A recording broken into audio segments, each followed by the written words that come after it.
investment outside this.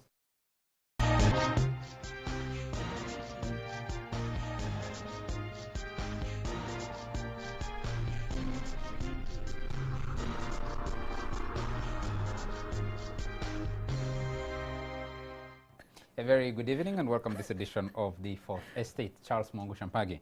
And tonight we'll be discussing Uganda-Rwanda holds talks in Kigali, following up from that memorandum of understanding reached in Luanda, Angola, about 2-3 weeks ago.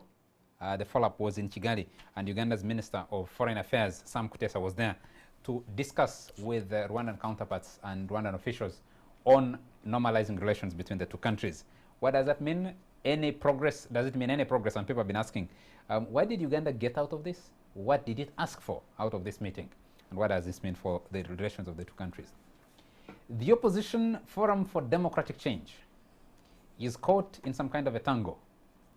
They want to participate in an election, or they nominated a candidate to participate in an election for Kabong woman MP. The woman, Adiaka Nalibe, wrote to the Electoral Commission and said, the party nominated me, but it's not supporting me. I have no money. I have no means to continue running this campaign. I'm therefore withdrawing. She says she needed about 40 million shillings. The Secretary General of the Forum for Democratic Change, Nathan Nandala Mafabi, wrote to the Electoral Commission and said, this woman didn't nominate herself. She's not an independent, so she cannot withdraw from this election unless we as a party write under the Political Parties and Organizations Act, I think Section 19(1), to say we are either withdrawing, we are withdrawing her. She can't withdraw on her own. Will her name remain on the ballot? Will it be removed from the ballot? What does that mean? And this is a letter to Wazukulu and fellow Ugandans. I need to read a part of it. It just came out today. Just 1 minute. Yes. Opposition excitement on Kaihura sanctions is misplaced. Fellow Ugandans and especially the Wazukulu. President Yoweri Museveni has written and commented for the first time on the United Nations sanctions against former Inspector General of Police Kale Kaihura, who was the United States? Yes, the United States against former Inspector General of Police Kale Kaihura. The sanctions are wide-ranging. They affect him and his family. And the question has been, is it just about Kaihura? Does it say, is the U.S. trying to make a bigger statement about abuse of human rights and corruption in this country? The details we'll discuss shortly. And of course, President Yoweri Museveni attends the concert just behind us here of Catherine Kusasira. And there's an interesting exchange between, Kusasira struggling to get to grab the microphone from Ronald Mayinja, who insisted on singing for the president, Vizemu. The things that sent you to the bush have come back. The corruption, the brutality, the kidnaps, killings and other things. We'll discuss that as well, but also discuss the larger question of electoral reforms that is that under debate now. There are consultations going on. To discuss that and more with me, I have Yusuf Serunkuma. Yusuf is a columnist and a researcher. He's a scholar, actually, with the Observer newspaper. Yusuf, always a pleasure to have you here. Thank you. Happy to be here with you. I have with me Agatha Atwaire. She is a lawyer and an independent journalist. Very nice to have you. Thanks, Charles. And I have Glad to be here. Dictor Asimwe, who's a senior writer with the East African newspaper. Very nice to have you, Dictor. Thank you. Dictor, let me start with you. You cover a lot of working at the East African and following the East African community and the Uganda-Rwanda relations. Sam Kutesa went to Kigali with a delegation. The initial debate was, is he being received by people of similar stature, similar office? But that was circulating on social media. The thing is, once the statement, the communique had come out, the question was, Uganda has agreed to 1, 2, 3, 4, 5 things. Or these two countries have agreed to 1, 2, 3, 4, 5 things. And these looked like the demands that Kigali was putting. So people are saying, what did Kutesa take to Kigali? What did he expect to get out of Kigali with? On the stature of the people that he met, well, I don't think that can be dealt with right now, because as far as we know, Rwanda's foreign affairs minister hasn't been well. So that leaves his deputy as the next person in line, of course, unless President Kagame is going to appoint someone just specifically for these talks, which would be interesting. But on what Uganda is doing, I find it very surprising. We have a list of things that Rwanda has, basically Rwanda wants done, and that's all we see in the community. I would not see anything from Uganda. But what has been Uganda's concern? Because when I first reported, when they first closed the border and we started reporting this thing in February 28th. We were told, at least one foreign affairs minister in Uganda told us this was an attack on our trade. And this has been going on, and especially, okay, let's even forget the big companies like Mukwano and the beer companies and Uganda-Rwanda and others that are struggling to get into Rwanda.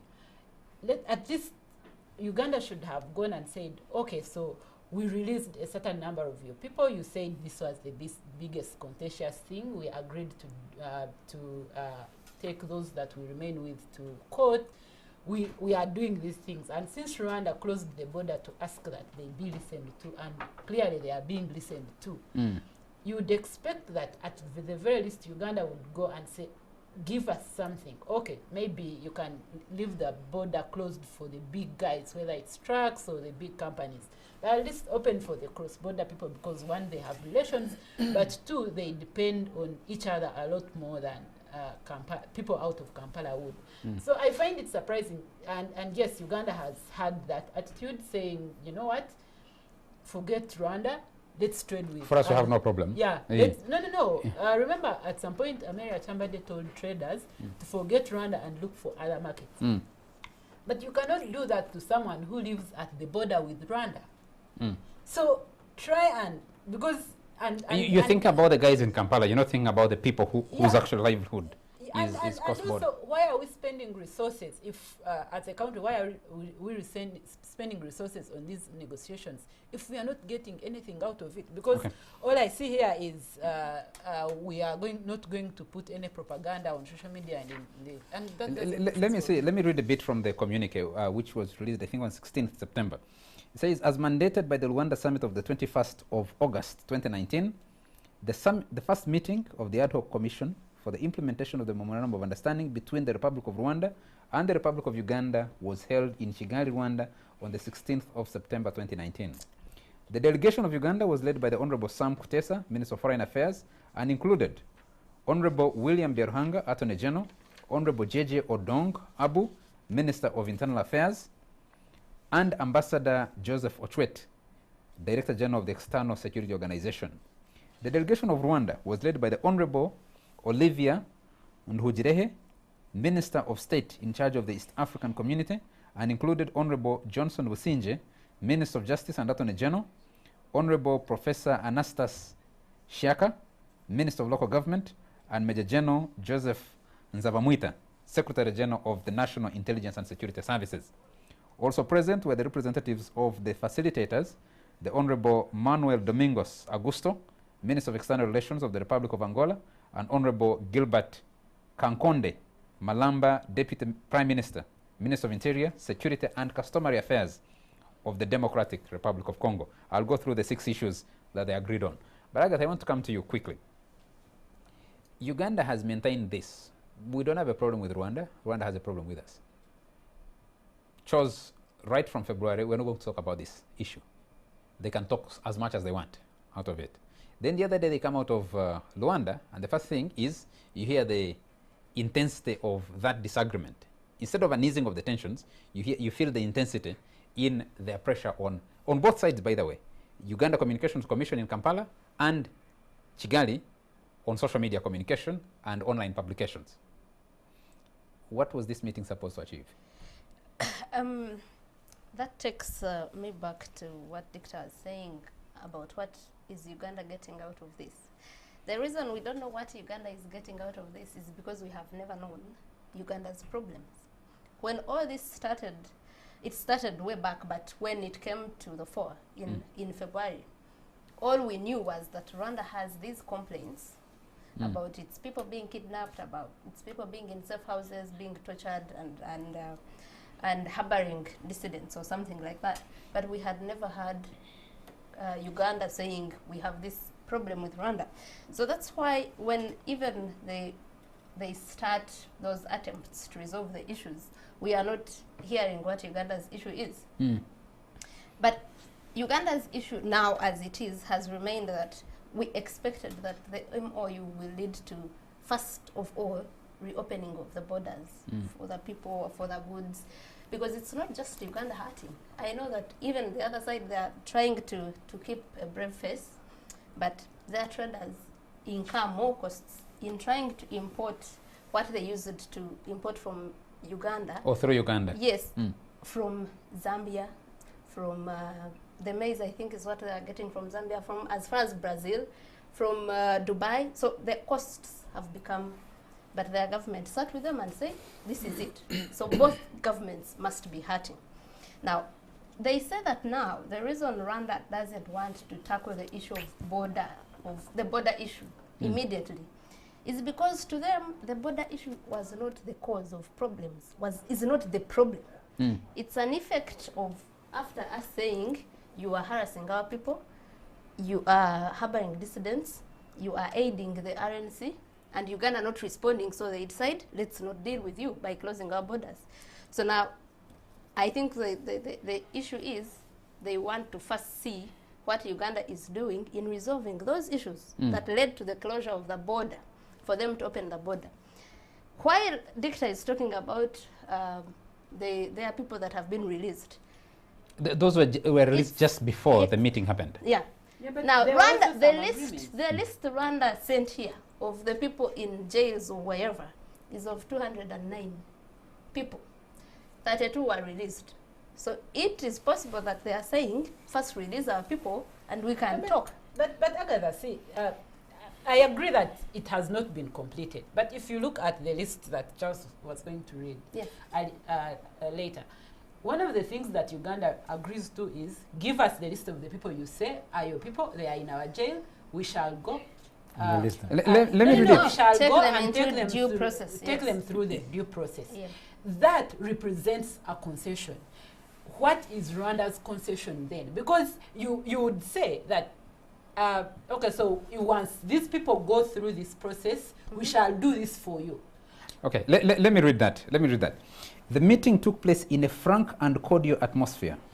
Following extensive deliberations, the two delegations reached agreement on a number of issues of mutual interest and concern as follows. Number one, Rwanda provided a list of Rwandans detained in Uganda, and the Republic of Uganda committed to verify the information for the purpose of processing those named through due judicial process and release those against whom no evidence of criminal conduct will have been found. Number two, both parties agreed that due process will be followed in dealing with each other's citizens. Number three, both parties reiterated their commitment to refraining from any acts of destabilization against each other. Number four, both parties agreed to finalize the extradition treaty in order to provide a framework for the future exchange of criminal fugitives. Number five, number five, both parties committed to seize all forms of hostile propaganda in both mainstream and social media. Number six, both parties agreed that the issue of the movement of persons and goods and services across the common border and other outstanding issues shall be discussed in the next meeting. The next meeting will be held in Kampala, Uganda, after 30 days to review the progress of the implementation of the Rwanda MOU, done at Kigali on 16th. In other words, Uganda got nothing. I want to pick But this up they are with you. saying Yusuf. both parties. Yusuf. In the middle of you the see, same- just and before- my question is, what's mutual about this? Yes, just before the meeting happened, Uganda actually released 32 people. There's debate on whether those 32 people that were released were actually the right people that should have been released.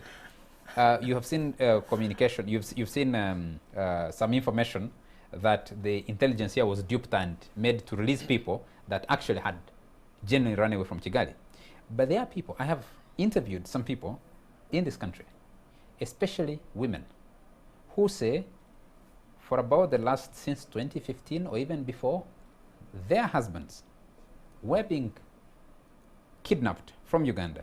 Part of the reasons that put Kale Kayihura in trouble and the Agasirwas and the others was facilitating the arrest and repatriation of people who are running away from Rwanda. Now, some of the people I've spoken to say they're actually not even Rwandans. Congolese Banyamulenge, who are closely related to Rwandans, people call them Rwandans of Congolese origin, who have been kidnapped from Uganda, taken to Kigali. Their wives have been looking for them, their families have been looking for them for years, and they can't find them, and there's nothing to talk about. They have gone to the highest level, they have talked to President Museveni, they have talked to everybody in security, but, and what Dicta is asking, so what did you get in return? What answer do you give to that woman or that mother, because they are wives and mothers of those who were taken back or taken across the border to Rwanda? There's a bit of allegedly a contradiction there. When you say we are arresting people and repatriating back to Rwanda, but at the same time we are supporting dissidents who are destabilizing Rwanda, it's sort of a contradiction. Like, because Uganda would be interested in supporting whoever is opposed to Rwanda, you can't repatriate them back if they're actually opposed to Rwanda. You can't do that. But you ask the question which I find really fascinating is, what does Uganda want to get in these talks? What did Kutesa go to these talks with? There is nothing for public consumption. The demands that Uganda has are not for public consumption, and for public consumption. And I want to say this: But they are there. Are you sure Are they they are there? there? Are you saying are they not there, for but public consumption. But are they there? Are they don't there? list to I them. mean, why did Kayihura run in trouble? Also, the actual reasons as to why General Kayihura ran in trouble are not for public consumption. So we need to know that there's stuff that's going to be out there in the media, and there's stuff that will never come out of the media. So But let me say this: There is no such thing. there's a history. No, it works in this is the way states work. States, this way there's Yeah. WikiLeaks no, but and they're but classified. But Yusuf, are you saying when they go and sit, they say, Rwanda, for you can air out what we have agreed, but for us, don't No, air but out for no, us the what broader- we have. No, I think I hear what Charles. Yusuf is saying. Please allow Yusuf to make his point. Okay. Yes. Because negotiations are happening at two levels. There's the level that is open to the spectacle. You can take pictures. You can have some Kutesa go with a grand entourage, and they sit in air-conditioned neutral places and they have this discussion. But there are other negotiations that are actually happening. Those may never actually come out in the media. This is how governments fall. When governments fall, you never know how they've been working on it. But anyhow, this is the point I wanted to build. That historically, Uganda has actually destabilized Rwanda. We destabilized Rwanda when RPF became the leaders of Rwanda. That's the history that we share with Rwanda. So Rwanda is fully aware that Uganda has the potential to destabilize Rwanda. So they I thought that was the group that was going back home. And that was not Uganda destabilizing Rwanda. There are more Ugandans who are still here who may want to go back home and a different regime. So and because we have a history that we can potentially destabilize Rwanda, so Kagame and his team have come out in the media to complain early enough. And this is my problem with the international treaties that are signed when two countries disagree on a few things. Treaties or memorandums of understanding have to happen at when you hit crisis proportions. I think, in my view, Rwanda prematurely closed the border. All right, we haven't reached a level of crisis proportion that we need to sit on the table. At what point do you come to sit on the table and negotiate? When you have a large-scale crisis. Maybe you have violence spreading across. That's when you say, okay, now we fought so hard, we need to sit down and talk. We haven't reached that level. So this is why these negotiations that really don't make so much sense. This is why Uganda is ready to walk there. Like, we need to listen to you young people. What do you have to say? And from what you've read, always saying, we'll commit ourselves to do it. So Rwanda is giving the complaints, Uganda is assuring to fulfill. What are you saying? We'll commit ourselves to it. What are you saying? We'll commit ourselves to it. I think that's critical. This is how the power balance, the power relations are really tilted in the favor of Uganda. We have no demands. We are the tigers here, and we're not pronouncing our integrity. You guys can claim, and then we can commit to offering. Yeah, but obviously, neither Agatha nor Dicta agree with you. Let me take it further. the expressions are clear. Earlier in this, I said that I said that we reached the level of negotiations in Angola, not because we wanted, not because these negotiations really what respond to the political crisis between the two countries. No. In Angola, we wanted to have some economic negotiations because of our involvement in Congo and the mining that's happening in Congo. Our troops, both on the Rwandan side and the Ugandan side, are offering security to miners in DRC. And that meeting had to happen in Angola so that we settle those scores first. Now, we are in the terrain of politics. When you come back home, politics has remained. Latently, surely, there are forces within this country that are trying to destabilize Kigali. All right, that is true, and I'm sure the Rwandan government is fully aware. But it's one of those things. It's not. Well, I'm not commenting on that. It's not one of those things that. Why? It's not one of those things that you will see the Ugandan government come out open and say we are doing this, but because our weaker neighbor who has a history of being destabilized before has the right to complain and say you are doing the same thing that we know you of having done before. Yusuf. So that means the complaints. The complaints from Kigali hold all the water, and Uganda has nothing to complain about. No. President Museveni, right from March, because the border was closed on February 28th, right from March, issued a gag order. I know Dictor here will tell you, the East African were trying to do a story, and the source had agreed to speak to us, and then the gag order came through.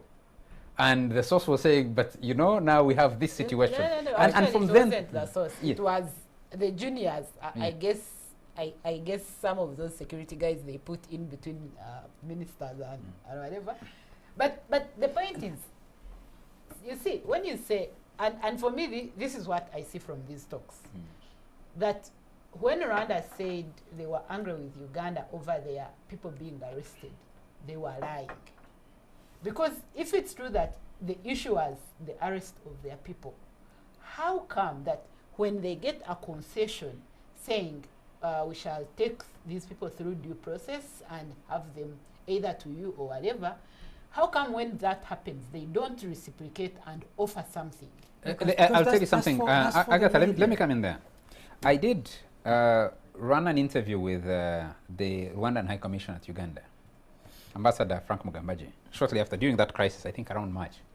And he was saying the same things. We've been trying to reach out. We have made our concerns known to the Minister of Foreign Affairs. We're following due process. We go to the Minister of Foreign Affairs and say, we hear this person is with you. We hear these people are with you. Can you? Then, from my investigations, I have said it on this show before, I have a file from different sources of communication from the Rwandan High Commission in Kampala to Sam Kutesa's office. This list of people has gone missing. We're looking for them. Please help us to know where they are. Can we see them? Can we talk to them? Can we provide them legal service as is required by international law? And the response, muted. Kampala doesn't respond to concerns from Kigali. And you see it in this communique. This communique is drafted on the 16th of September at Kigali.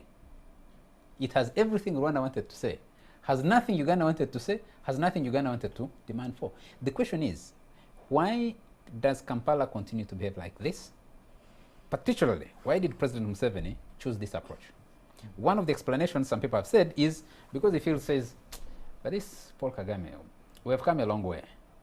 Do I really need to be seen jockeying at around the same level? I don't know if that is the thinking, but at the same level. So they have a problem, let them solve their own issue. It's like a couple goes, they're having domestic issues, and they go to meet, the man has been dragged to the wife's family, and says, okay, she has problems, let her tell you what her problems are. And then what her solution is, okay. Yes? We may never know exactly why Kaihura was withdrawn from his position as IGP. We may never know exactly. But part of the stuff that has been said is that Kaihura was involved in the so-called succession battle in this country, and was working with Kigali to destabilize this country. You remember from the MTN saga? You guys remember the MTN saga? Where the lady was accused of spying. When they were deported.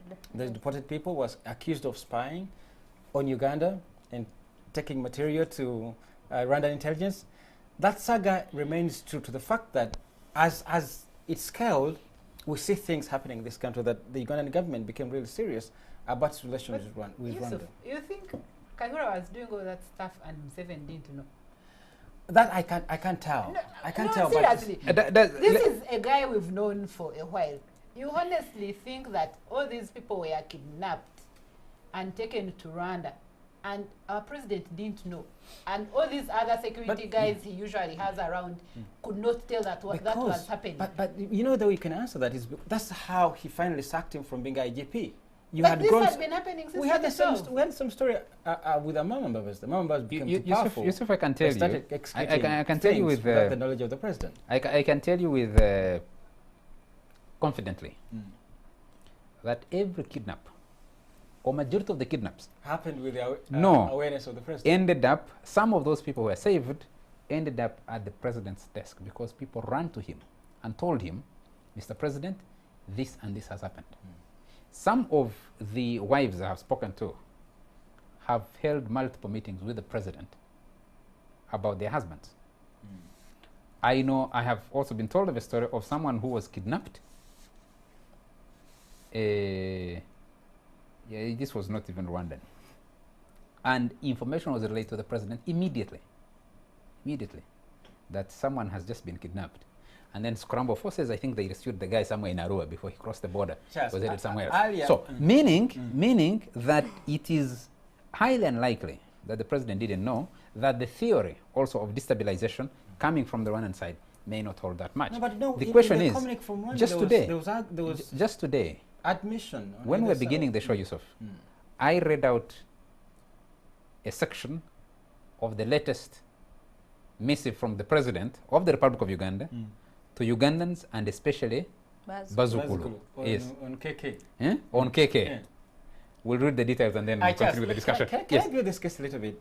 Because this successor question should actually be integrated into this conversation, the Rwanda-Uganda crisis. This I've not read this in the public domain, but it happens a lot on social media, and the conversation is really heated. The idea that Rwandan interests need to be protected in this country. And one of the ways of thinking about these Rwandan interests is seeing who takes over from President Museveni. Now, the more Rwandans have discussed this, is the more they've attempted to force a successor onto the president. Now, that acted the president a great deal. And in return, he also started supporting forces destabilizing Kigali. Now, this is where the crisis starts to grow, to the point that Kigali, being weaker in this affair, chose to close the border so that it can start forcing Uganda to. What do you mean? But Yusuf, Yusuf and ladies, I'm afraid we need to take a quick commercial break. The 64th parliamentary conference, Commonwealth Parliamentary Conference, has opened in Kampala today. Uganda is hosting this. I think the last one was. It's not a conference. Eh? It is called the 64th. It's a dupe of the first century. This is a private affair between MPs, former MPs, and current MPs. It should never have been a national event. No, it is. The Commonwealth Parliamentary Conference has happened and have been happening for the last 64 years. Organized privately by MPs, not sponsored by their governments. Organized privately, only in this country. It's when we injected so much money into it. We'll discuss that. Hopefully, if we have some time. Let's take a break. Yeah.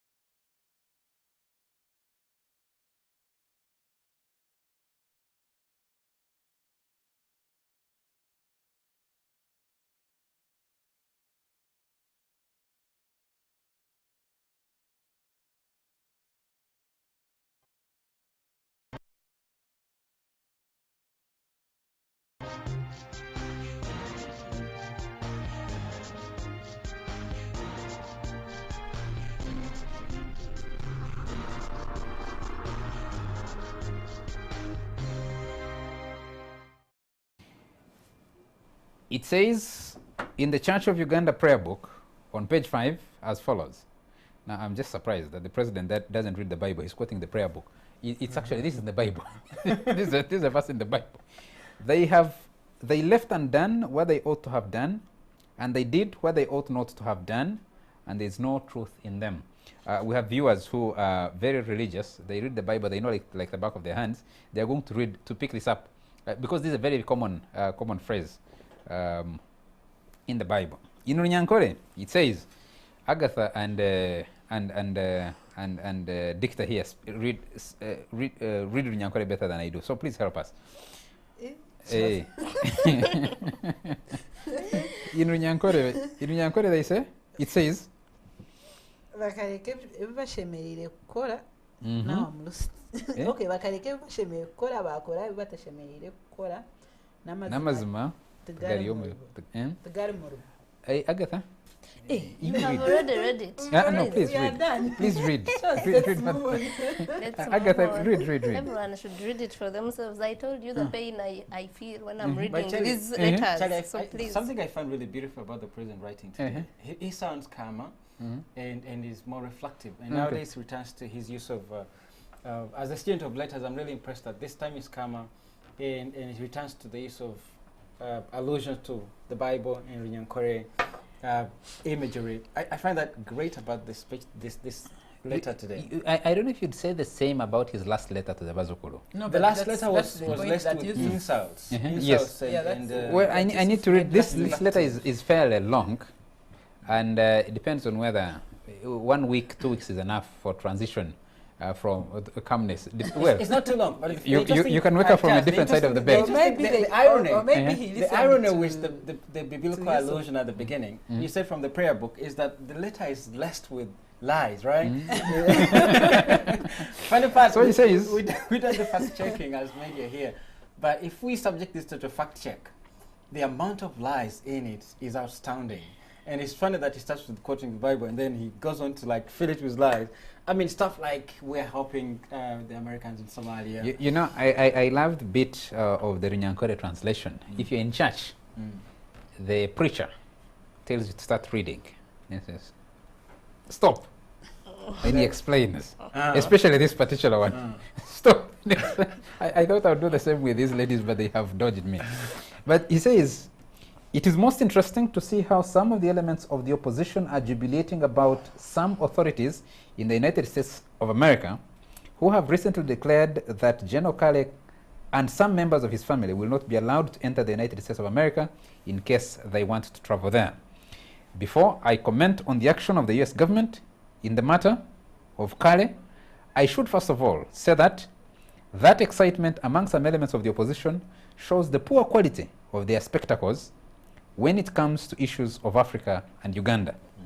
And in their why like do they think that going to the USA or indeed any non-African country is so important that if you are not allowed there, it will amount to a painful punishment? I know of no country that is more beautiful than Uganda on Earth planet. It is actually a sacrifice for me to visit any non-African country on account of bad weather, strange foods, etc. The president sacrifices, the list of sacrifices continues. Before we discuss Museveni and Kaihura, let's go back to Kabong. The Forum for Democratic Change tied in that tango over its candidate for Kabong. There are by-elections in Kabong. There's a by-election in Hoima. The by-election in Hoima, the one and the FDC has fielded the candidate. Bobby Wine was there campaigning for the Hoima candidate.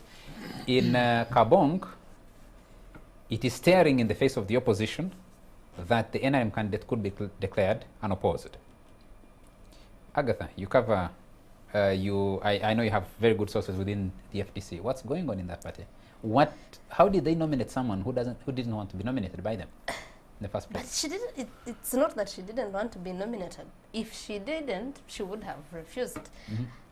I can assure you, FDC wouldn't have forced someone, even if they might lack candidates there, but they wouldn't have forced someone who didn't want to be nominated. She wanted to be nominated, and she has ever been nominated on FDC ticket. This is not the first time. Did she run the full course the last time she was nominated? The full course, but also in controversial circumstances, because the FDC people say she never stepped in Kabong to campaign.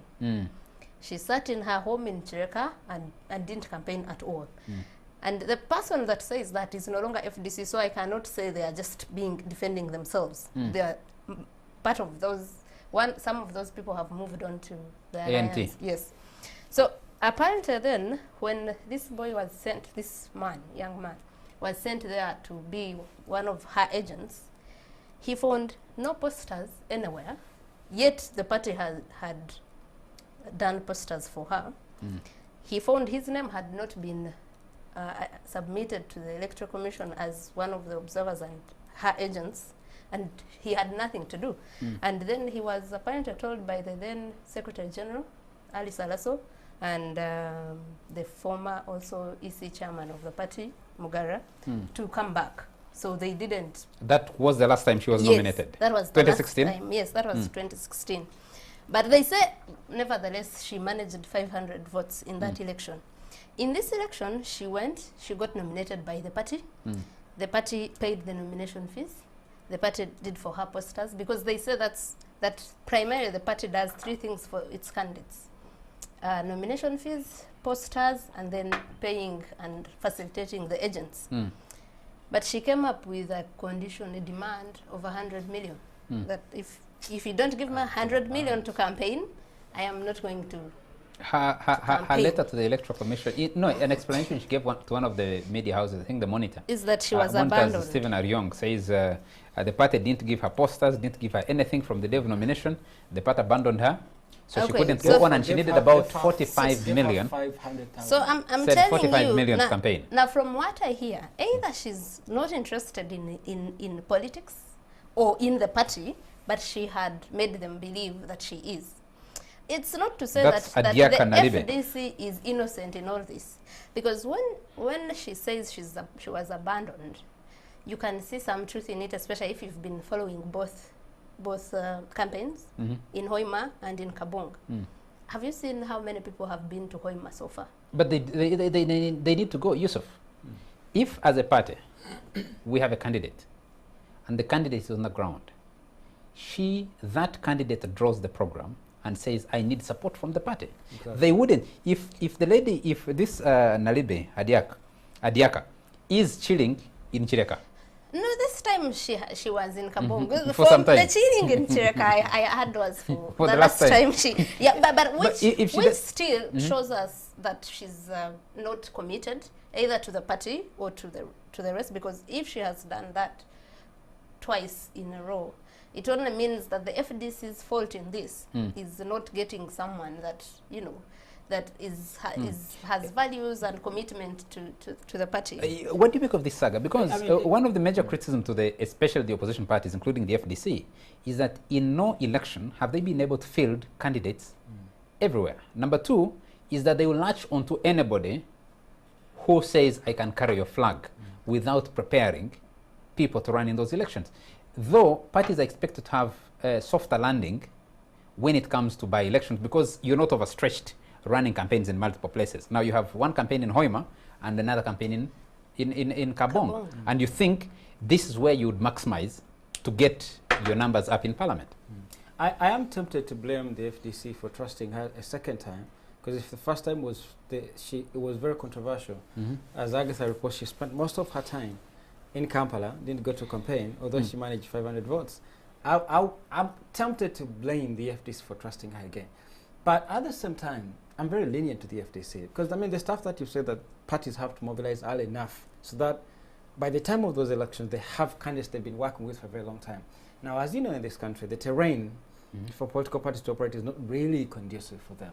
All right? Yeah. So the struggle, the ANT and FDC breakup was because the stuff structures, right? That we're failing to build structures. So we have ANT, which is kind of obsessed with structures, but also interested in running these campaigns.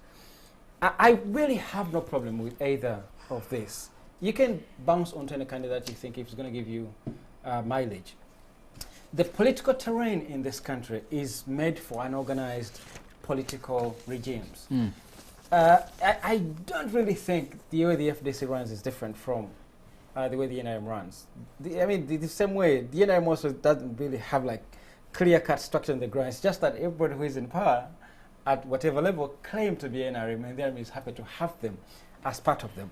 But in truth, what we are witnessing is the ways in which our politics happen. And I think we need to take the stories that we've seen from the FDC as true. The FDC spokesperson came out and said Adiak was given 1.2 billion by the NRM, so that she's bought off as part of the long campaign to wipe out opposition political parties by the We are president. not sure All right. about that. So, well, that's the spokesperson of the FDC. He said that we should believe him because that's the nature of the politics we're in. And when the FDC is putting up a campaign, fighting for their slot without a candidate, you have to believe them too, because we're caught up in that space where we are like putting out a fire. Like we don't have proper stuff on the ground. And you see, something would have been called out on the Brebeck accusation, right? They could have, if the FDC reported and the system was really functional, there would have been an investigation whether actually the FDC candidate was bought by the NRM. But we can't go that far because of the nature of our politics. Now, under those circumstances, it returns to my problem with opposition parties in this country, is that they fail to appreciate the terrain. They want to run like we are in a full-blown, fully grown democracy. We are not. They would have anticipated that the lady you're working with at some point will have to be bought. And did what? And maybe, you know, like this is the stuff I started with. They caught up between a rock and a hard place. Is that you have to have a candidate, because you can't really work with a candidate for a very long time to see how they're committed to the party. You have to have a candidate all of a sudden and throw him out there. But then the possibility that this candidate may not be true to your values is also really high up there, all right? So the terrain, we should think through the terrain that politics is run in this country and see the dilemma in which political parties are caught in. What does it say about 2021? 2021. For Yes. FDC? Yeah, For FDC. and that's where I wanted to go. I think this is just showing us what things will be like in 2021. First of all, let's deal with the issue of gerrymandering. Why is Kabong being split into two districts? Right.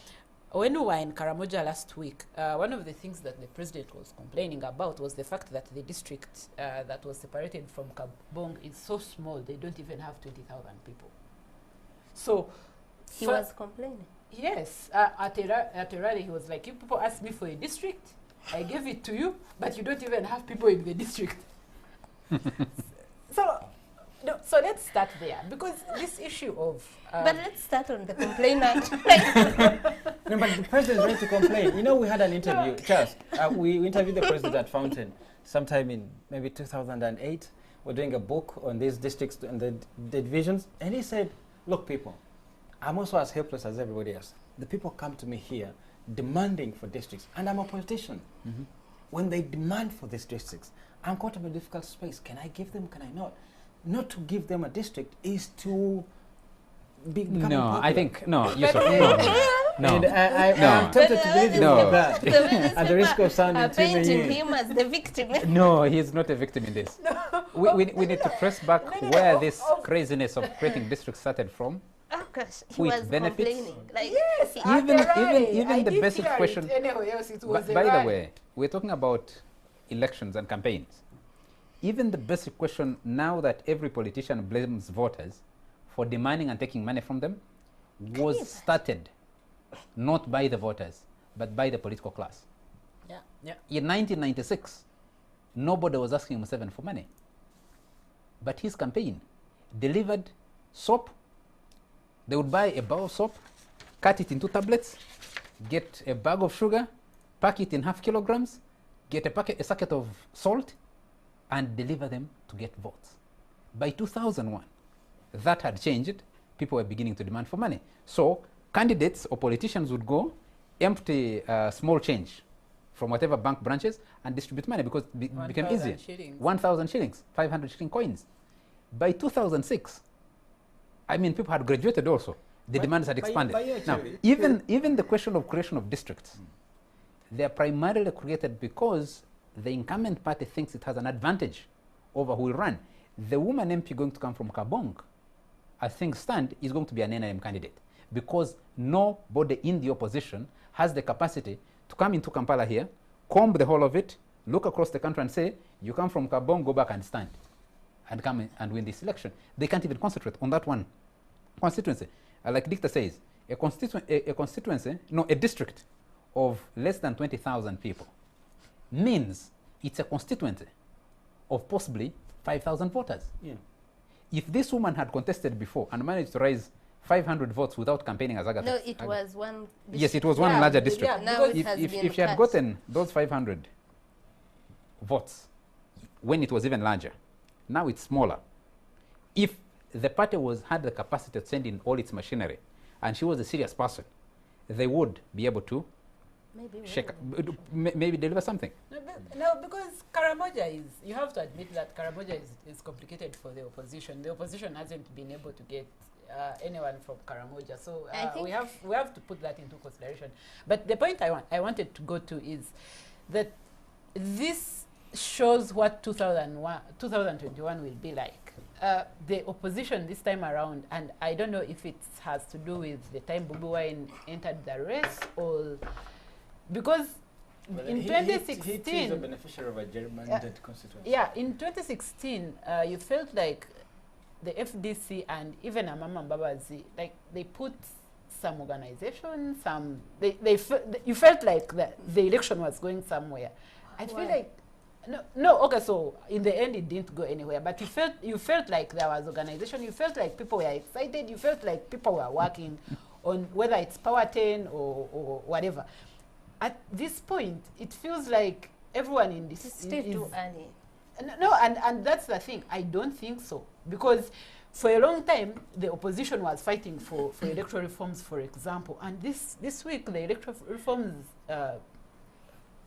They are asked to present electoral reforms, and all I can hear is all people should use a thumbprint, and I'm like, you guys have been complaining about the electoral commission, now you're going for thumbprints, as if the rigging happens just on when people are taking ballots. So I feel like there is a lack of energy. I think this is 2011 repeating itself. I think it's a frustration with the times.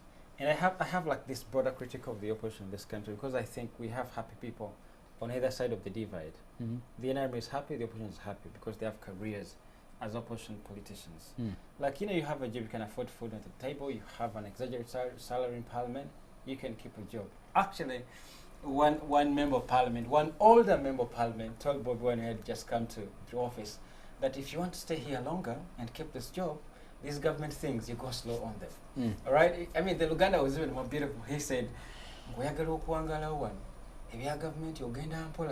you know, the idea that if you want to keep this as your job from which you're going to get your sustenance, you have to go slower on it. That all the parliamentarian must have added Mutavani. Because here's the thing, if the actual electoral reforms that should be put to the table are those that we never hear of. For example, the actual reforms happened in Parliament when the Constitution was played with. Those are the actual reforms that are necessary. If you speak about, say, reforming the Electoral Commission itself so that you have representatives from either party. I actually don't see the debate about reforming the Electoral Commission itself. In these and I find that interesting. Let me put this point. Guys, give me a chance to be this idea of like happy on either side of the divide. The actual reforms never get tabled because the times have become so frustrating. But often these things have been tabled, but the NRM will still do what it must do in what it should do, so that it is. So the plan becomes giving what up. the opposition has done is that you must be seen to do something. You must suggest things that are sort of obsolete, that make you look like you're doing something, but actually all you're doing is keeping your career going. Isn't that what the problem is? Because exactly, that's the problem. Look, you have you have a process going on in Parliament to reform electoral laws. It's a demand that's been running for years. Yes. But there are people who have invested their careers in doing exactly this. Guys like those guys at SEDU, Nefecharai, other guys in the opposition. Isn't this the opportunity that the opposition puts forward solid proposals on what should be changed for posterity? Charles, yes. I don't know what you guys mean, especially you and Dexter, when you say you don't see them doing anything. You're talking about the proposal on the Electoral Commission. Mm-hmm. I will start counting. There was a bill that was supposed to be tabled in Parliament in 2009, in the run-up to 2011, that was blocked by Parliament. That bill was drafted by the opposition, and it was supposed to be tabled by the then leader of opposition, Professor Latigo. It was blocked. That bill, what it had then, all those demands have come up so many times. It had Electoral Commission, people being vetted publicly by Judicial Service Commission, not appointed by Museveni. Now, all those and term limits, they came up again in the Citizens Compact, which was done by not just one opposition party, but everyone, including SEDU, including civil societies, including what. Then now, what other one? But then, even now, the Citizens Compact was a civil society initiative. First way, then it was and there. And the political parties were brought on board, including the NRM. Yes. So that Citizens Compact was there when government came with two clauses for the reform, the amendment bill, the Constitution Amendment Bill of 2015, and they neglected reforms where nationwide consultations had been made and Ugandans gave their views. Now, they had hoped that the orders from the Supreme Court, which had also said that in the last 2 presidential petitions, these things have come up. And they counted them. And all of them were on the Electoral Commission, on the president using his position to disadvantage the rest, the use of state media. And they were saying they have come up, but they are never solved. So the opposition thought that with now the Supreme Court putting its foot down, the government will come up and bring sensible reforms. When it didn't, and you remember what the government did, it jumped onto the emergency bill. Exactly. So yes. Even that, it took the professors Sempewa and Juko to go back to court to hold the government to bring these reforms. When the case was in court, that's how it comes up, stampeding, and brings reforms that people thought were nonsense. The opposition comes up again with another bill, which is in Parliament now. Yes, and it has all the things you're talking about. So when you say, have they given up, what are they doing? The bill has that. So, Agatha. It is by Nwagaba and the FDC, Agatha. MP. His What are they not doing that they should do? Agatha, so here's what they are discussing right now. Yeah? They are when FDC had a meeting, I thought they would show back, because we know for sure that when in 2009, when Speaker Kadaga was forced to suspend some MPs because they wanted to have those reforms presented, we know for sure that there is going to be a tug of war. Here's what I'd expect the opposition to do.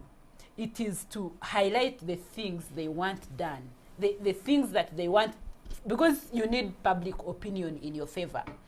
It's to highlight those things and say, okay, so we are here, we agree with this, we think this should be added. No, they haven't. They have. They have. The civil society that Charles is talking about was in Parliament on what date?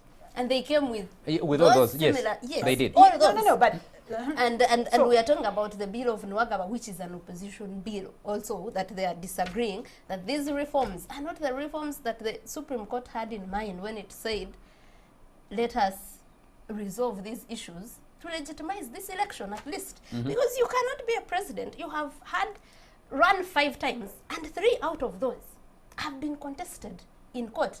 And the reason the one wasn't contested of 2011 is because people had already lost. There was validity, yes, in the action. It was part of just a quick one. Yes. I think you had to move us to something else. A quick one. You know, I think for the last 5 years, maybe the last 10 years, I've moved the argument, like from Omuntu Awanse's position, is that it's high time the opposition stepped out of the reforms. Reforming or not reforming, you're still caught up within the structure of the government that is in office. Because the big question we should be asking, these reforms at what end? What is the object of these reforms, if you can ask? Is fair and fair elections. Yeah, fair and fair elections. To what end? As long as Museveni's name is on the ballot. The idea of a fair and fair election to have somebody take over the office is like really, is nonsense, right?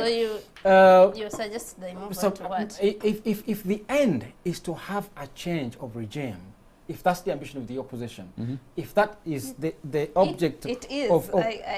It's high time they stepped out of the reforms. If I were part of the opposition, I'm speaking as like somebody who studies political regimes and political dispensation.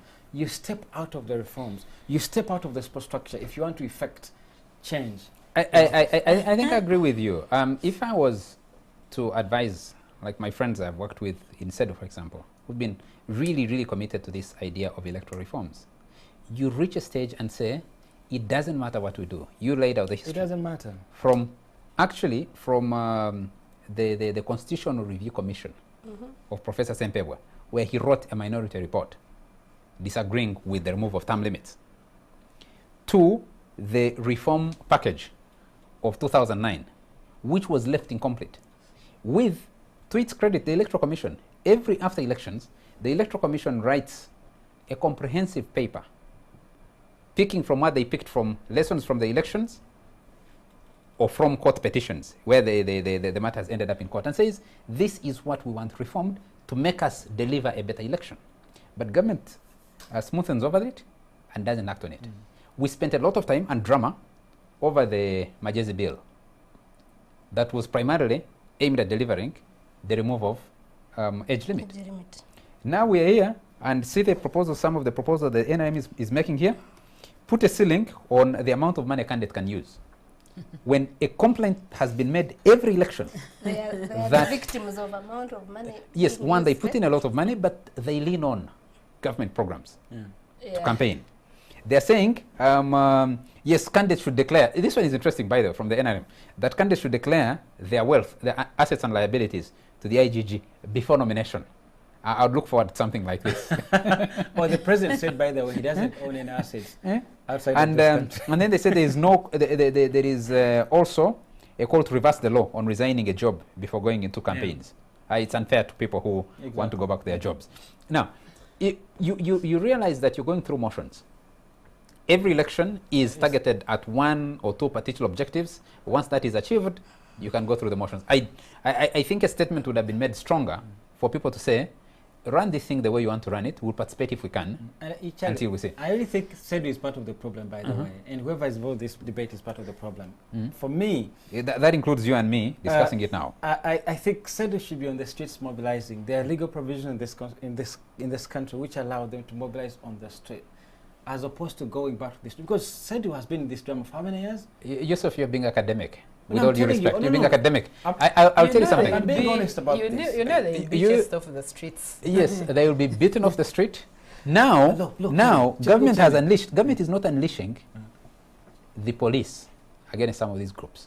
It's unleashing the Financial Intelligence Authority. It is unleashing the NGO Bureau. It's unleashing. You know what I'm talking about. Let's take. We need to take a commercial break. But as we take the break, they have to take it on. Just a moment. Just a moment. Let me take this. This is what the president says something interesting here. I'll pick more of it later. Let me pick from the second last paragraph of his letter about Kale Kaihura and the West. He talks about he doesn't remember if she deposited some money or not. When Africa is strong, she will come to the aid of Europe and the USA. However, that time is not now. On my part, the only time I opened a bank account outside Uganda was in a bank in Gothenburg, Sweden, where I deposited the United States dollars 120,000 that was donated to the NRM by the late Max Roha of Rocco Construction. Elizabeth Bagaya also brought 100,000 US dollars from Abiola. I do not remember whether I deposited it there also. This was in 1985. Also, Muzeru Sita from London may have brought some contribution. Otherwise, it is a sacrilege for Africans to continue to contribute to the welfare for others to Africa's detriment. I am sorry for this diversion. I have not responded to the messages of the Bazukulu and other Ugandans that they sent in response to my earlier ones and those wishing me well on my birthday. I will do so soon. Thank you all for wishing me good luck. Let's take a break. Let's take a break. We'll pick this up. We'll pick this up in a moment. There should be a fact check on most of the things that are pushed through at us.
That's what You're still watching the Fourth Estate. Welcome to this last segment. And gentlemen and ladies, before we got the last segment, It's okay. the discussion on Adiaka, we drifted into the electoral reforms discussion without ending the discussion on Adiaka. Yes. And it's sad that all of us are focusing on the election in Kabong and very little on the election in Hoima, which is more exciting. There's no controversy. No, well, in any normal thing, we would have been discussing it as much, as intensely, and projecting where it's likely to go, what the chances are. Adiaka withdrew. Everyone was talking about the election Yes. in Hoima than in Kabong. So, you wanted to say something about Adiaka? Yes. Yes. What I wanted to say was that the most interesting thing is how the Electoral Commission is stuck with her. Actually, the EC chairman, while appearing before the Legal and Parliamentary Affairs Committee, said, I am stuck, my hands are tied. The candidate wrote to them withdrawing their candidature. But the Parliamentary Elections Act, while initially it said in 1901 that a candidate has a right to withdraw their candidature, when we got political parties, were introduced, it was amended to add that it should be with the consent of the party. Nominating. The party nominating. So a letter withdrawing without signature of the Secretary General of FDC does not. So FDC came out and said they do not accept that withdrawal. And said if the Electoral Commission does, because ordinarily what would have happened is declaring the NRM Candidate unopposed. That if it does that, it will drag it in the courts of law. And they put a price tag, 200 million? Already, Yes. that was weird. The problem is, what can FDC do? You see, you have a law that gives the political party that power, which is good, because otherwise you would render political parties useless if their candidates can withdraw at any time. But it doesn't give the party any remedies. If at least that went on to say, in that event, a political party should be allowed time to bring another candidate. Maybe that. But right now, as we see it, and I was asking people in FDC, so what will you do? You refuse the withdrawal and the name remains on the ballot paper. But the voters, the person has already gone to them and said, I'm out of this. So the voters cannot go and vote for someone who is saying that But I see where that would work. The party might use that to gauge its own strength on the ground. If people still go ahead and vote for the party, not for the candidate who has withdrawn, then FTC has something to gain out of that election. No, and also, do you see that happen? No, but Agatha, wait. Here's I think the point, and yes, it would be nicer if there was an opportunity to bring another candidate. But this, I think, is what it's sort of Uganda learning from our history. The instances where people have crossed from one party to another whether it's mid a controversial debate or a controversial election. Because in future, what will happen is that if it's true that the NRM bribed this MP, then most likely they won't. Because if FDC was to decide now and take resources to Kabong and start campaigning, then the NRM is forced to invest more resources to. So in other words, the resources they paid to this woman to withdraw are not worth anything. So I think it's a good thing. It could get better, but this, I think, is But let me ask a question to any of you guys. What if, in the unlikely event, Adiaka Nalibe wins that election? Yeah, she goes to parliament. That's what I was saying. She goes to parliament because you are a party, and this candidate has already shown disinterest in you and standing on your ticket. And you continue, you push forward, and let's say if there are voters that would go and vote for a party, but we know that in this country that rarely happens, and she wins, what do you do? Which is why I'm saying that it's a big loophole in the law that you're not providing other mechanisms of what should happen. What happened? It has happened before when a candidate was declared unopposed in Palisa. Even this guy in Palisa, it was someone was disqualified. I'm talking of instances where someone has withdrawn. Otada. When the reason Otadas withdrew, which was also like 2 days to the election, had no problem. He was an independent candidate, and immediately the AC had no problem to declare Taban Amin unopposed. But in this case, you have a party insisting, for us, this is our candidate. You have a candidate insisting, has even That's said, not my party. if I appear on the ballot paper, I will also drag the Electoral Commission to court. So in a case like that, if she wins that election, what will happen? No, but okay. anyway, we need to move on, really. Yes. We need to move on and discuss Kale and Museveni. This love-hate relation, the president is... You said the thing I was reading endlessly. Well, that's the president's response. But there are lots of unanswered questions at the moment about the sanctions of the United States. The president is smothering over these and saying, who needs to go to the West? We shouldn't be crying over. It's not the biggest punishment because Kale can't be invited to the US. But since the sanctions came out, the Monitor ran a story saying this has lifted the veil of his family, which was very private until recently. So they ran deeper profiles of his family members. And we learned that his daughter studied in the United States. In Seattle. The son studied in the United Kingdom. I didn't even know he had children. Yes. Now, I didn't even know he had a wife. meaning that there are deeper implications to these sanctions. But let's start with the president's response to these sanctions, because it's at the highest level. Otherwise, government has been scrambling about how to respond. You saw the prime minister in parliament saying we are studying this. You had J.J. Odong said we shall not protect. We're not going to protect, which seems to be contradicted by the president now. You had, I mean, everybody has been saying their own things about these sanctions. Let me start with you, Yusuf. You know, the Monta story that you cited also showed us that Kale Kayihura's wife is a princess in Rwanda kingdoms. I didn't know that. It was fascinating to know that she was connected. She's descends from the line of king. She descends from royalty. It was really fascinating for me to learn that. I didn't know that our roots with Rwanda are as deep as that. That our IGP is married to a princess from that part of the world. It was fascinating for me. Matter really, because Rwanda has had problems with the with its yes. I just found that fascinating, and I think it was an interesting detail. I've argued before that I don't think it was Kale Kayihura who was necessarily sanctioned. He is a symbolism of what these sanctions represent. We have a government that has prided itself in protecting human rights, being a democracy, and being so good to Ugandans in ensuring peace and security, and being such a clean government. To the local audience, I think it's an embarrassment. And it's a dent on their CV, the CV that has been so clean for a very long time, or which has been claimed as clean. I see Dicta contorting her face in this argument. The claim is that we are good, but now the U.S., and you know, we're talking about the U.S. State Department, right? So, you know, we've had voices from Kayihura himself speaking, the president speaking, the others denying the allegation leveled against Kayihura. But this is the State Department, having done thorough investigations to reaching this conclusion. And we know that this must have happened for quite a long period before they said, these are the sanctions, these are the accusations we're laboring against Kayihura, including stuff like drug trafficking, which I think is scandalous. I mean, if we were elsewhere, this would have been like a crisis of really big proportions, but it's not.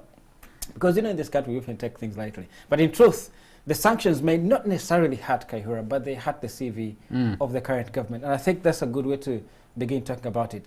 On the other hand, we know that, I argued last time that the Americans must be writing a book against an ally who has become a liability. The America-Uganda story is a beautiful story. We've been friends as far as we know. We're doing America's bidding in Somalia, in Central African Republic, in South Sudan, because, you know, the mining in South Sudan continues as we are providing security cover to miners. So ours is a beautiful story with the American government. Now, we have reached a point where the Americans are trying to write their book of how do we part with this ally who is now become like real terrible liability.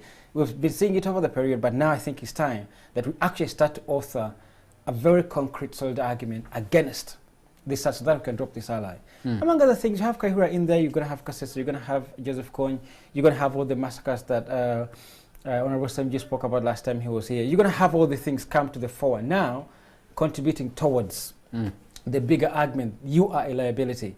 And we might see sanctions going as far as up the chain of command. Agatha, I can see Dictor is itching to come in here, but on this guy. For me, I don't know. I feel like this, so maybe, but maybe not. What if they are just targeting Kaihura to say, he's the example, but we won't touch the rest of you, sort yourselves out, which will not happen because from the president's interpretation of things, we don't need to go to the US or the West or whatever you want to call it, although that's a bit, can I say dishonest? Yeah, because this is coming from a gentleman whose daughter has used state resources to go have a normal birth in Germany.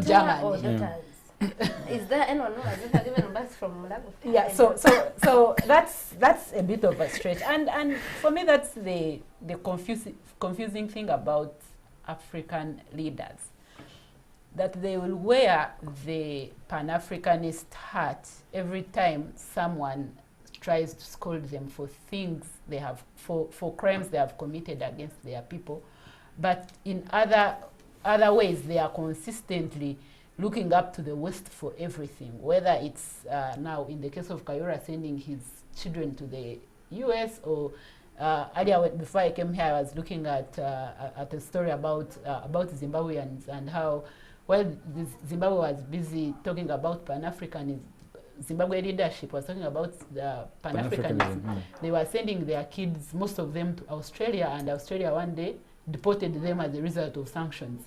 So it's very fascinating that African leaders can consistently commit crimes against their people.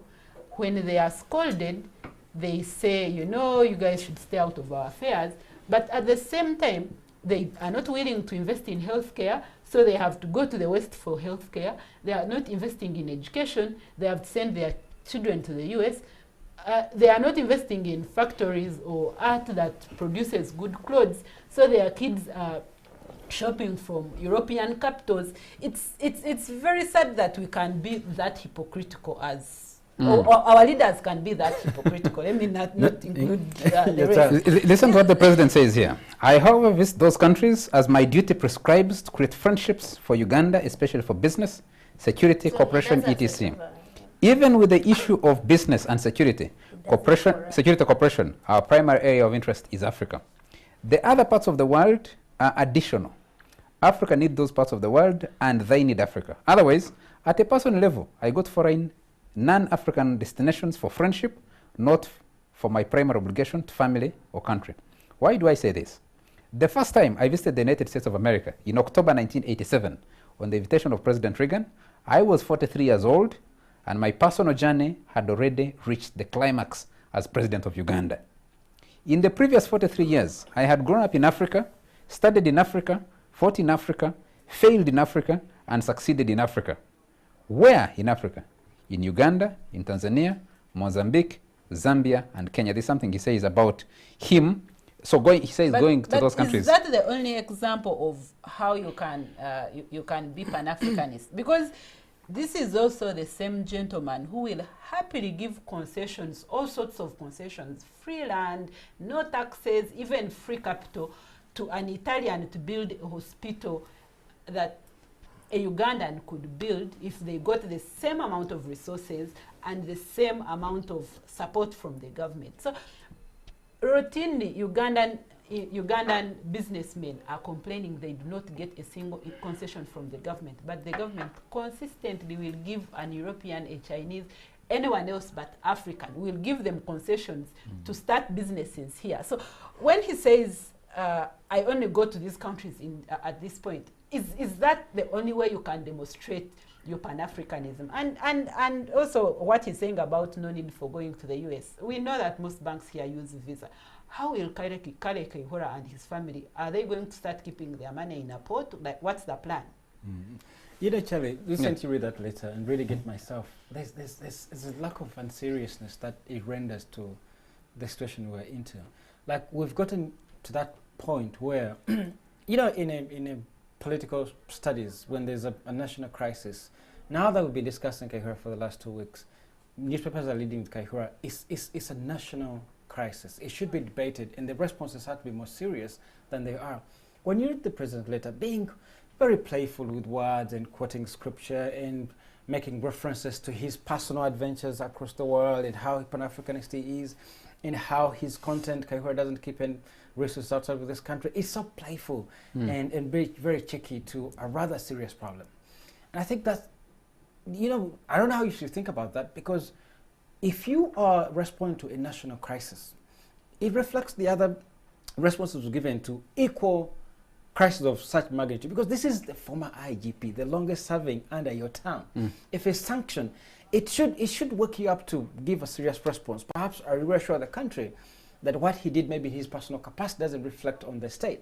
But he says neither of that. We are in some denialism, some being playful, he doesn't own anything, because, you know, it's your word as an individual against an entire infrastructure. No, I think the Americans say they took time before they came around sanctioning Kaihura. Exactly. And like you said, I know, and we know, and President Museveni knows, there are many Ugandans in his government or close to him who have not traveled to the United States of America, or do not travel to some of these Western capitals because they fear that they could be grabbed.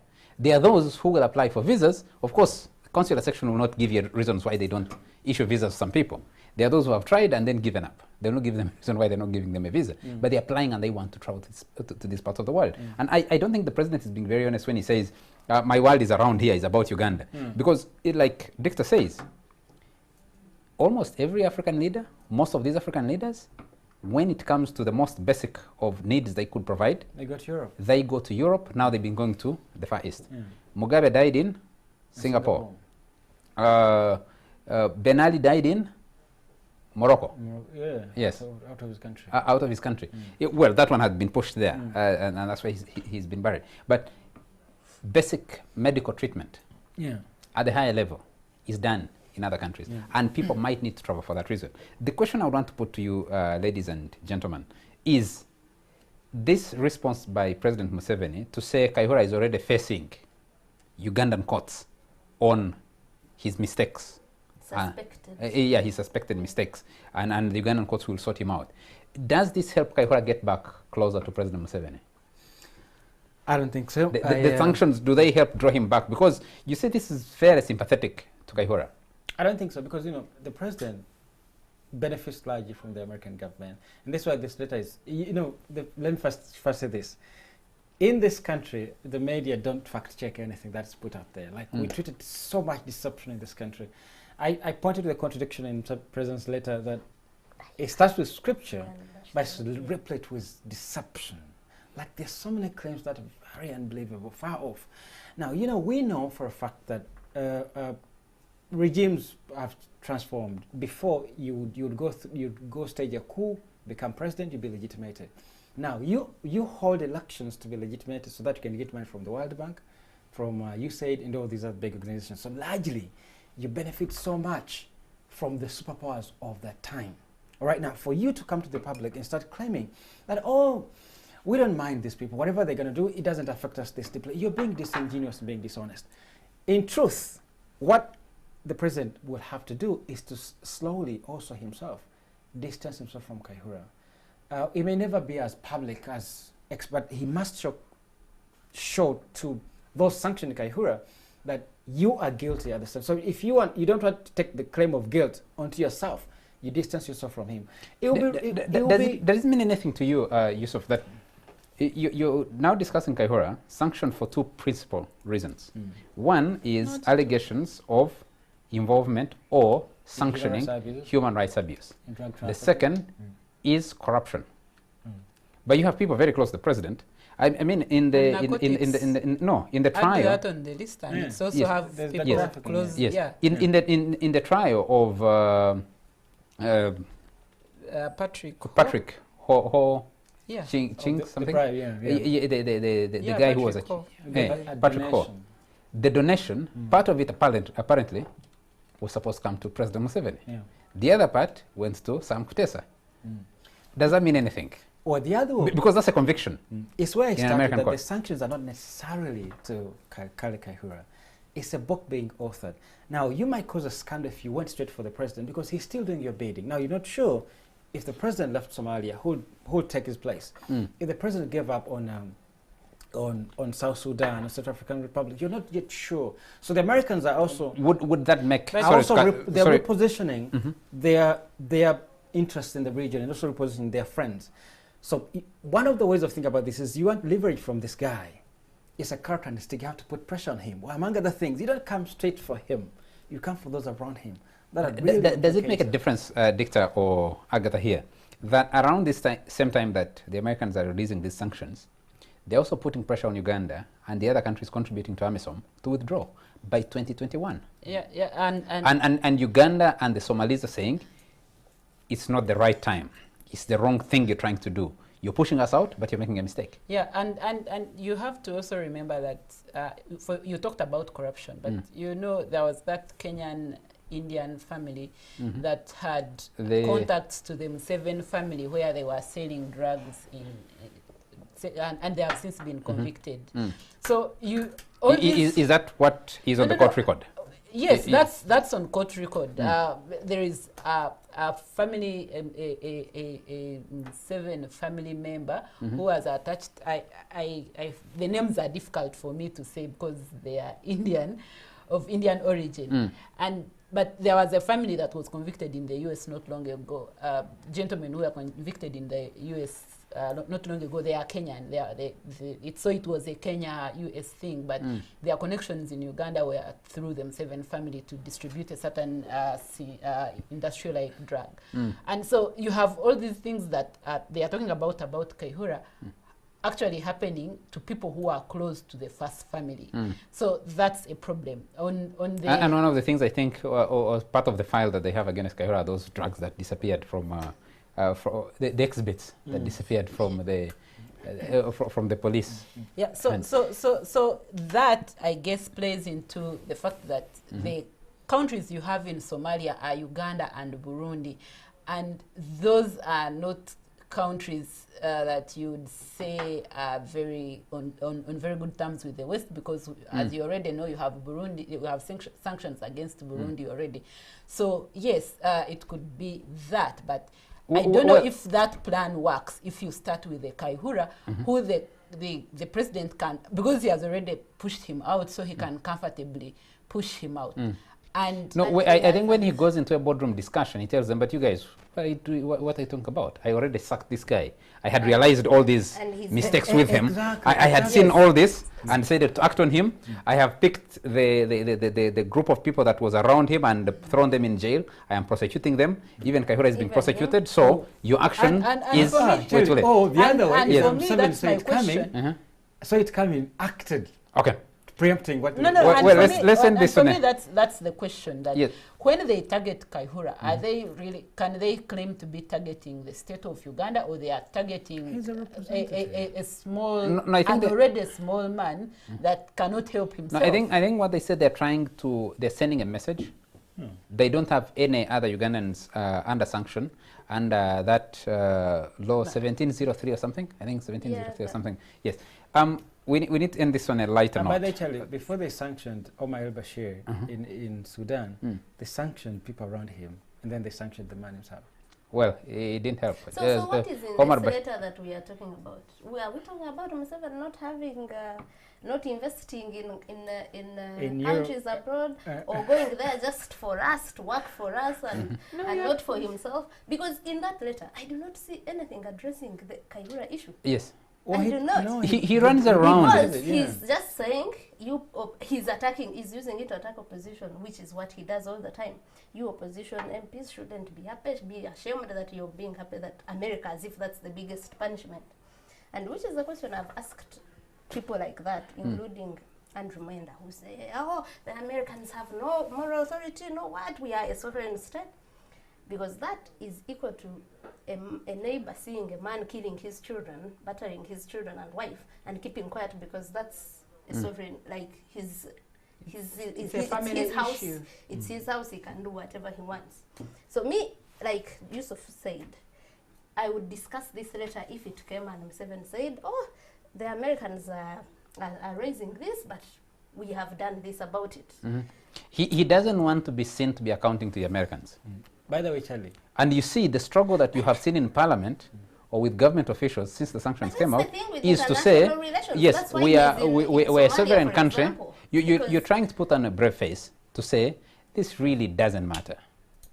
It's inconsequential, you know what and our systems work.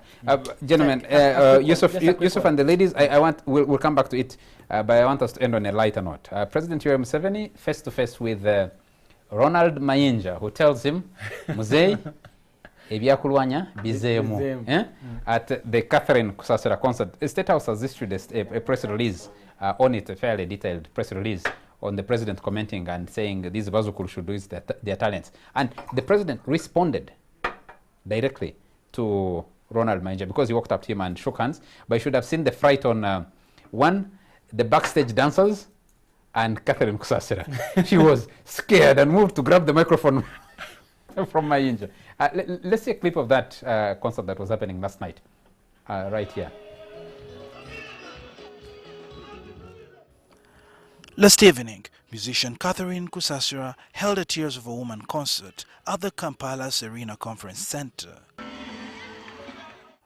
The event was also attended by President Yoweri Museveni, several government officials, and prominent businessmen.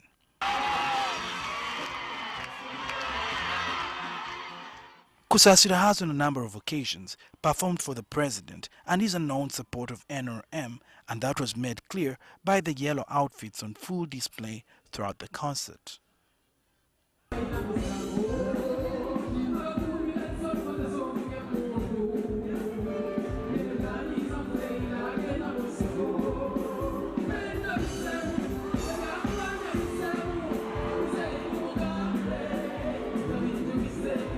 During the concert, however, musician Ronald Mayinja was whisked off stage as he attempted to sing his Bizemu song, which criticizes the current regime, comparing it to other previous governments which perpetrated human rights violations. We should also cater for the audience in general. We should not be segregative. But some artists, they think that if for me I can reach, I can go to the president and talk my issues and be helped, then it's okay. But there are people who are suffering. Those have been our customers. Those are our fellow Ugandans.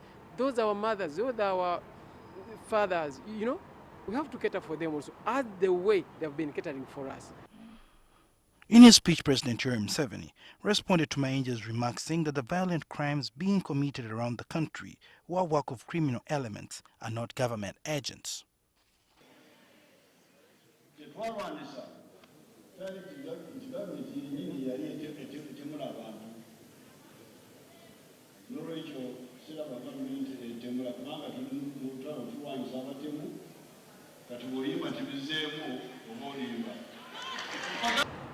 And I'm happy because I was intending to forward the message to His Excellency, and I did. I intend to forward the message to the fellow Ugandans. I did. The president also urged musicians to use their talents positively instead of promoting division and inciting their fans. Please use your talents very well. Don't use your talents to disorganize and disrupt the peace that you have. President Yoweri Museveni also said people who commit aggravated crimes should be given the death penalty. The kidnappers and the rapists should not get bail, and the murderers should be harmed.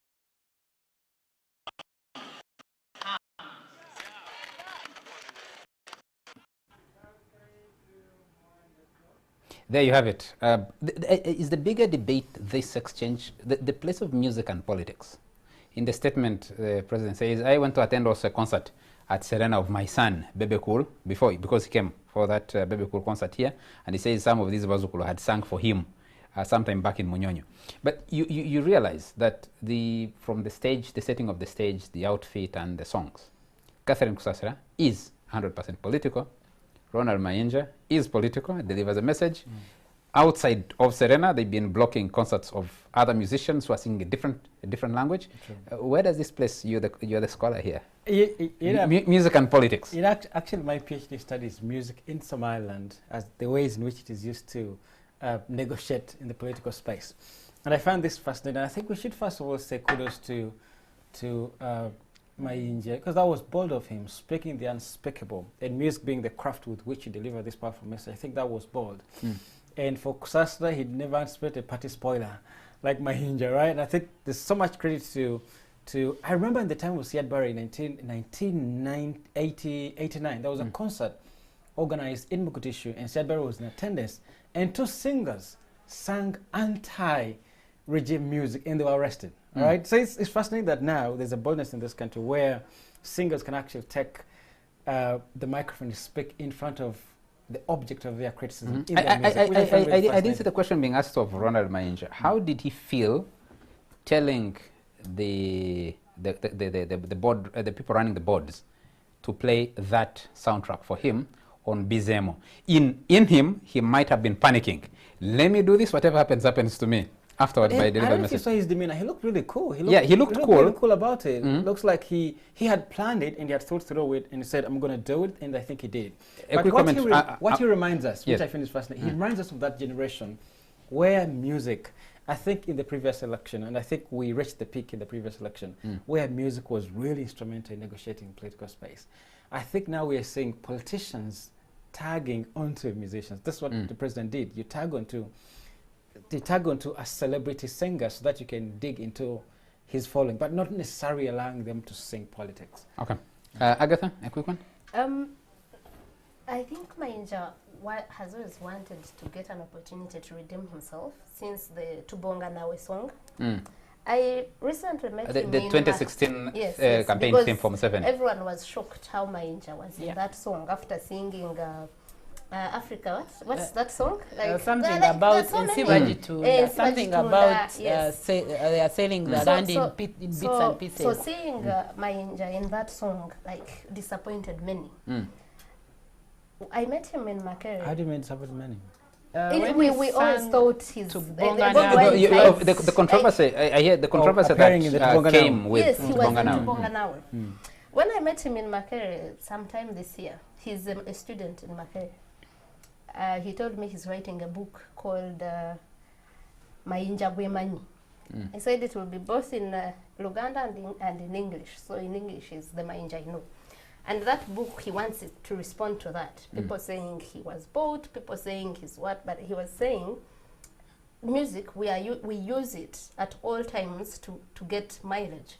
If you want to send a message, you have to make sure that the person you want that message to get to knows you or can listen to you.